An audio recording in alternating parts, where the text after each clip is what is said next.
All right, we've arrived here now at Luke chapter number 10 and verse number 6. We're talking about missions advance, and we're talking about who we're looking for now. And as we're moving forward, there's some actions here that the Lord has given His disciples to practice in order to get the advance in missions that they need, moving forward in the work of God and reaching people with the gospel. I think an overlooked principle, certainly one that He gave to the 70, I think worth emulating for you and I. He says there, if the Son of Peace be there, your peace shall rest upon you.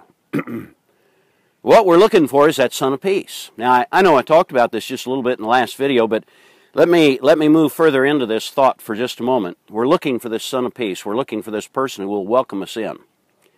And the person who's welcoming us in is this Son of Peace who opens not just His own life to us, but opens His whole house to us.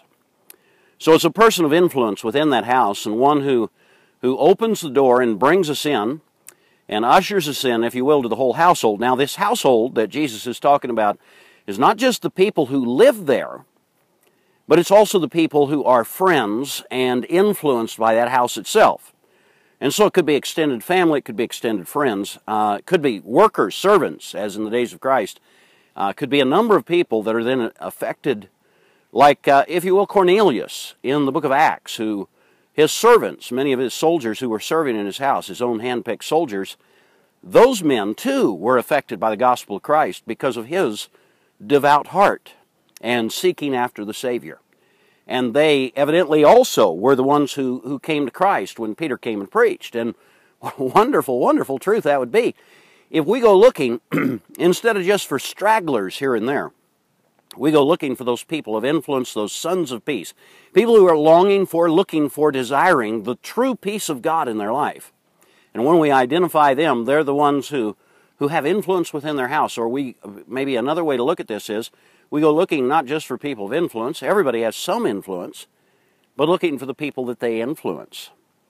I remember Al Wells, years ago, before he passed away, sharing with me how he was able to reach out to people with the gospel. And when he'd lead someone to Christ, he'd then sit down with them and they'd make a list of those who were close friends.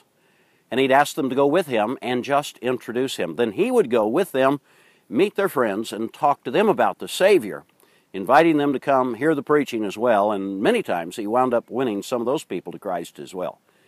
So my friend, let's look for those sons of peace. Let's look for those people that can be reached and will usher us into the rest of the household. And if we're able to enter into that house, our peace shall rest upon it. And many will come to know the Savior. And if not, the next verse tells us what to do. We shove on to the next place, looking for that Son of Peace. Let's get out and reach people with the gospel of Christ, shall we? God bless you.